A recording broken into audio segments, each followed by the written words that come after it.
Hey everybody, welcome back once again to another fun episode of People Talking from a Social Distance. Today I have another awesome guest, someone who I always am inspired by because I'm kind of a downer as a human being, but this person always gives me another perspective and always makes me feel a little bit better about what's going on around me. I'm super excited to talk to MaryEllen Spicer. Hi, Greg. There we go. I was like, that's when you talk, right? This is weird. I got like a Spicer 2-pack going on. I talked with Luke last week, and I'm talking with you. So this is great. I'm excited to have you here.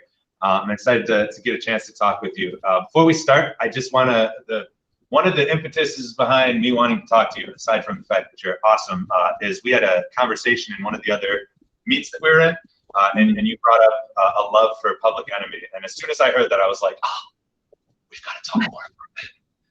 So I just always wondered, like, I came to hip hop late in life in terms of like when I was growing up in early 2000s, I hated all of that stuff. So I came to a lot of the 90s hip hop way later, and I'm just always impressed when people who you wouldn't expect to be fans of hip hop tell me they're fans of hip hop. So what draws you to that type of music?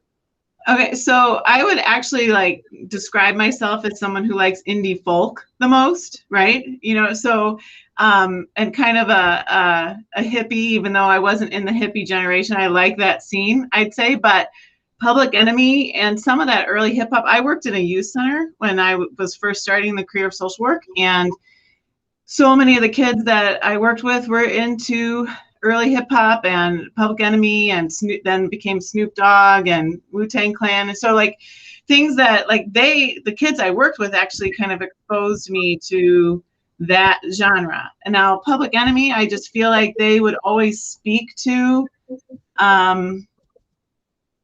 like they'd speak up for those who couldn't speak for themselves. And they really said it how it was. I mean, when they talk about 911, you know, late 911 call, you know, they don't like, it really talks to how that racial divide, and that, you know, they speak to that, and how we are, you know, I take for granted that as a white individual, like that my privilege is there, and that, you know, and even to the bare bones of calling 911. So that's kind of, I just really like what they have to say, and they say it loud and they say it proud. And I don't know, and this summer I just kind of fell back into them again. Well, which makes sense. Yeah, looking at what happened this summer, it makes it like to go back into social justice. Right. I think what a lot of people don't think about with, especially someone like Public, or a group like Public Enemy, is there's so much depth there that people like they get freaked out by Flava Flav's chain instead of listening to Chuck talk about like the Black Panther Party and like right. Right. When I started listening to it, I was like, there's all these references that I want to now look deeper into. And so I've always thought hip hop is cool because there's a lot of philosophy that's embedded into it that you just don't see if you're just looking at it from a surface level. Sure. Yeah. Well, and I think that it inspires you to kind of get behind the music so much more, like, and really listen to the lyrics. I mean, it's like poetry, you know. I mean, they speak to people through just their own genre, but the lyrics behind it. And I was an English major in college, so I and I thought I was going to be an English teacher. And then I took an introduction to social work course, and I was like, oh, I think I want to do that instead. So I'm always about the written word, and whether it's in, you know, music form or book form or movie form, you know, that so I appreciate it in whatever format it takes. You're hitting these transitions great, because that's a great segue that we can go into. When I talk to people in these conversations, I always am interested because within education in general, I think a lot of us, you used the term earlier, I'm going to use it, where our identities and our profession are enmeshed, right? And so I always think it's interesting to just ask, like, how would we define ourselves outside of our profession? So if there were a label or a term that you could use that you would think would help define you, what would it be and why? So as I think about that, I would say something like a surveyor or a scout. Like, I am so curious about people's stories. And so I like to explore that. And that kind of goes to whether I'm at work where I'm doing like a social history on someone and to find out, because in social work, there's three components. There's the social, the psychological, and then the environmental or biological. And so it's not just the psychological component, which a lot of times people think about, but it's really like what are their stories and what do they come to us with and who they are. And so at school, my job as a school social worker, and then also in my personal life, like I like to listen. I like to explore and ask the questions and figure out who people are and how they became who they are. So I would say something like a surveyor or an explorer. Something. That's a great term. I like that a lot. Yeah.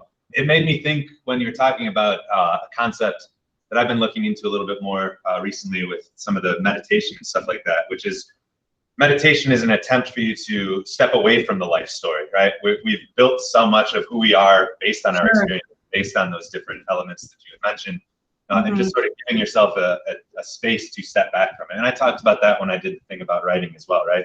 Creating that distance between who you are and how you think you're perceived. And I think that's super powerful. And just to have that mindset of surveying, to look into, to see things in a different light. It's an awesome way to go through life. Yeah. Well, and everybody has a story. We don't just become who we are you have a story. There's reasons why you have thoughts and ideas, the way you look at the world, and we're shaped and molded. So everyone's story, and everyone has, a story of relevance. So it's all Plato's cave, which I'm not going to bore our listeners with, but if anyone wants to know, I can talk to you.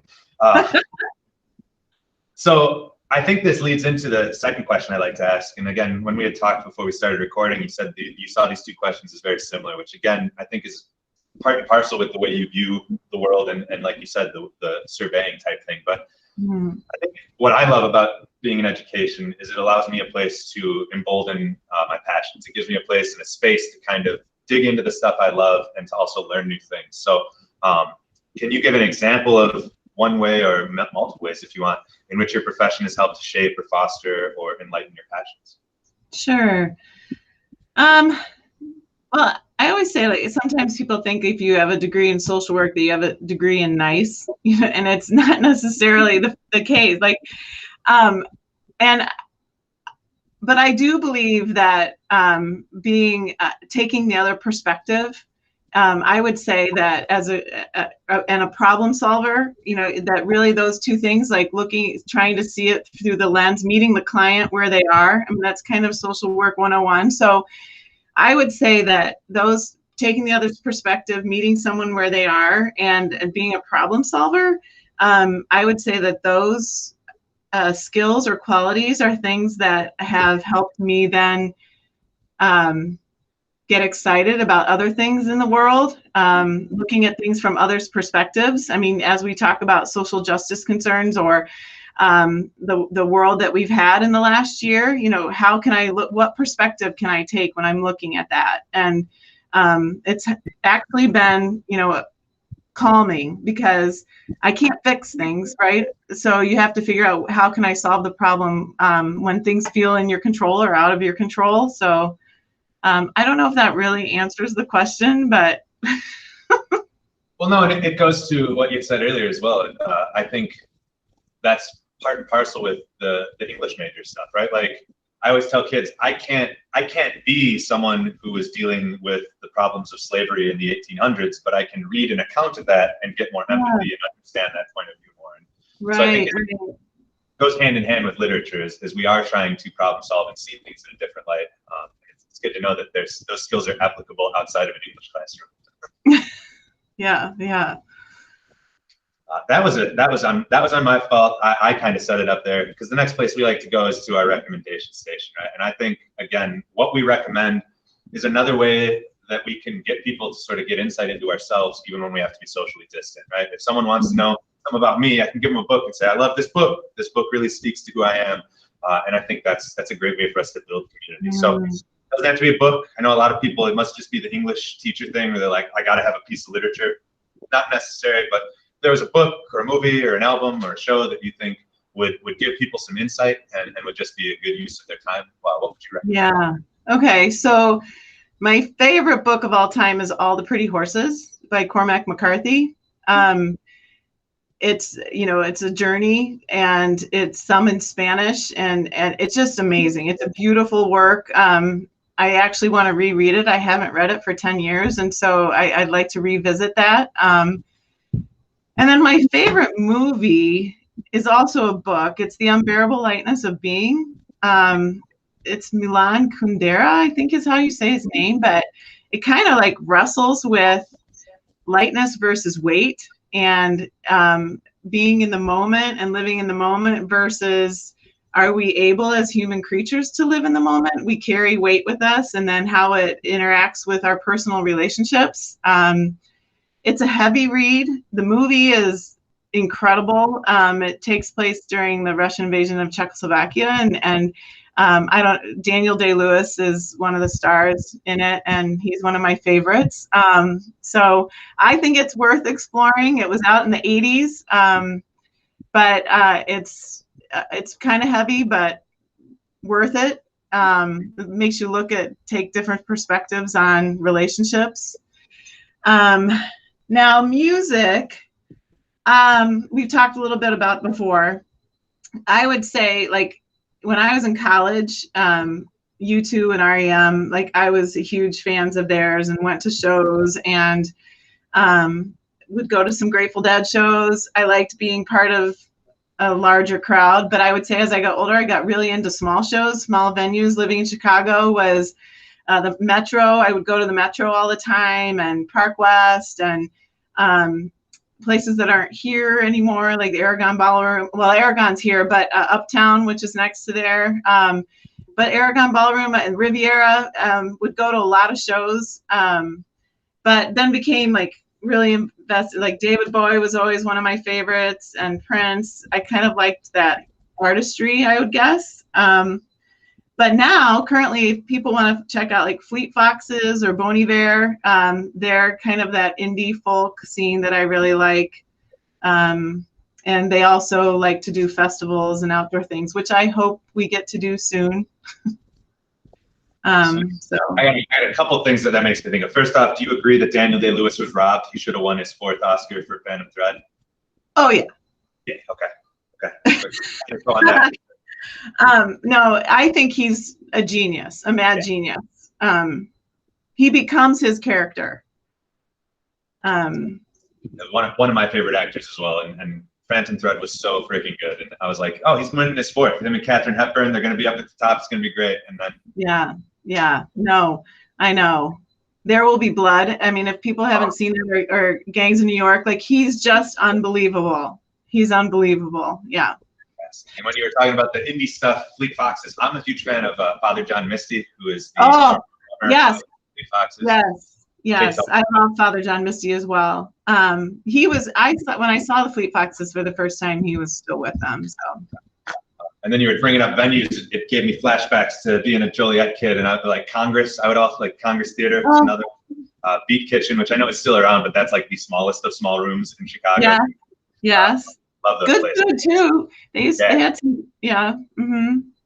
One of my favorite memories from a concert is going to see John Zorn play at Reggie's. And so everyone thought it was going to be a metal concert, and then John Zorn comes out and blasts everyone's face off with a saxophone, and it was one of the greatest things I've ever seen. So yeah. But I agree with you. Like, as I've aged, I've been more like, can I have less people? Just give me, like, let's make it manageable. Yeah, and I still like going to big festivals, like Pitchfork Music Festival is one of my favorite things to do. I'd run into Eric Eggleston there all the time. For sure. But I like the smaller venues, the more intimate things, like Old Town School of Folk Music. Going to see shows there, the acoustics there are incredible. But awesome. You gave so many recommendations. That's awesome. There's a lot of show for people. No, it's all good.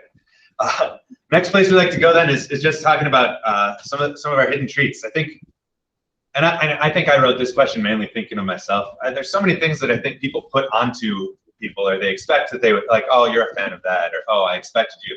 But I think we all have things where we don't necessarily always talk about them that are still things we're really passionate about or that we're really big fans of. So is there either surprising fandom or activity that we would never guess until you told us? Well, so I have a 30-minute commute, and I love it. I decompress or I energize myself if I'm driving to work, but I am fascinated with the sky.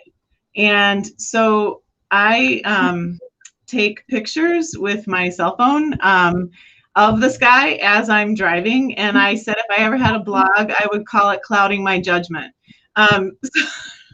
Because I shouldn't be doing it, but I am obsessed with it. Like the sky, I love it. Maybe it's that whole exploring thing, but one thing that people don't know about me usually is that I'm an Army brat. I moved 9 times before I was 15 and lived in Japan for a spell. And I can sing Silent Night in Japanese.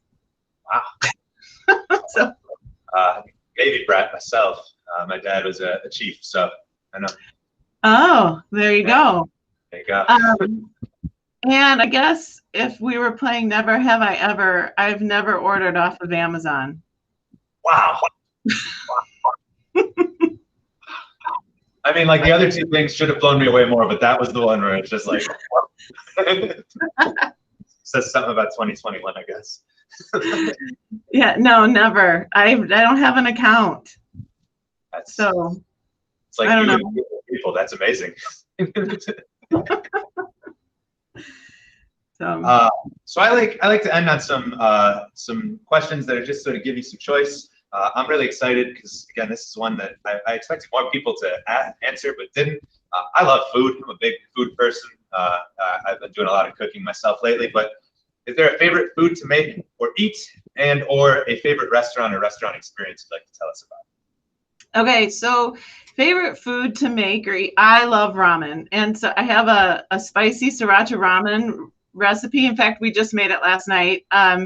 It's on a cold day. It's delicious. And you make the broth, and it's all about the broth. And then you can add to it whatever. I put a poached egg on it. But yeah, that's probably my favorite. I like Asian food, Thai food.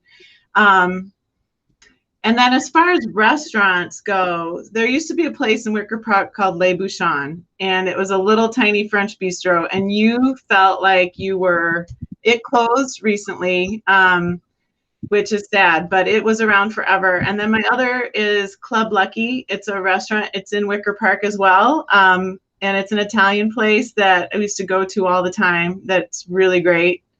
So those are 2 things. And then, but I do too. I love cooking. I like cooking for people. I like doing kind of one dish things that people can pass and share. I'm pretty much vegetarian. I'm not like die hard. And I still eat fish and stuff like that too. But I prefer plant-based foods and things like that. But I like cooking for people. Soups, I like to chop. Chopping's therapeutic. Yes, I've been in ultra soup mode as of late. Yep.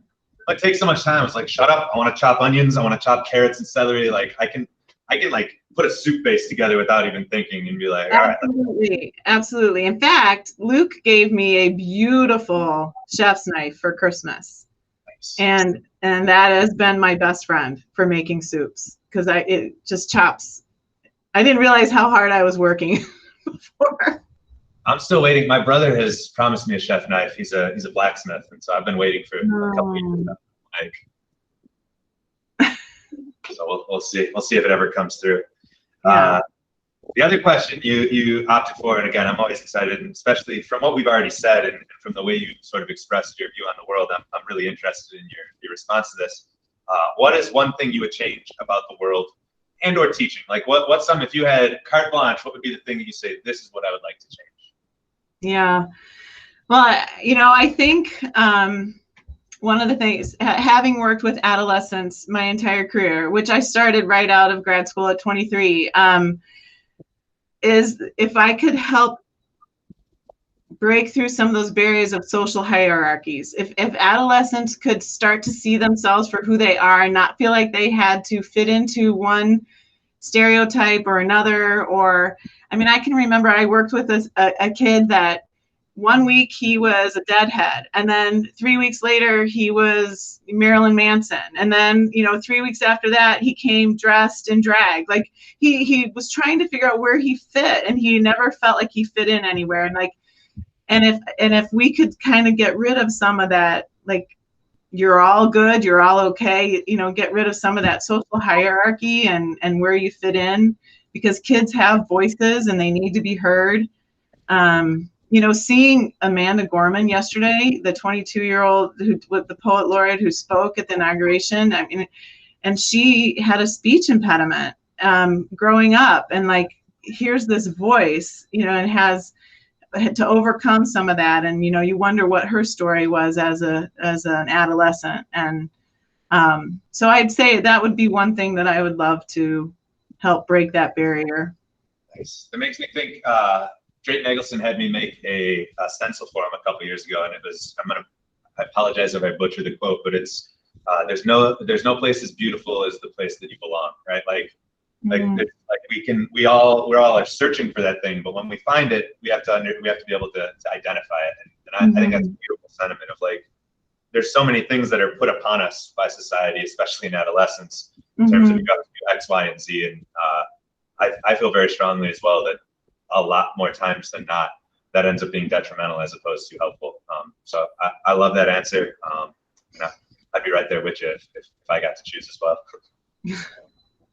I just got to say, like, this has been great. I know it's been a struggle this week and everything's been crazy, but I found this to be really enlightening and a really enjoyable conversation. I hope that it was enjoyable for you as well. I hope it's enjoyable for our listeners. But I just want to thank you again for your time and for taking some time out to be part of the social experiment that is people talking from a social distance. I love that you're doing this, Greg. I think it's a lot of fun. Thank you.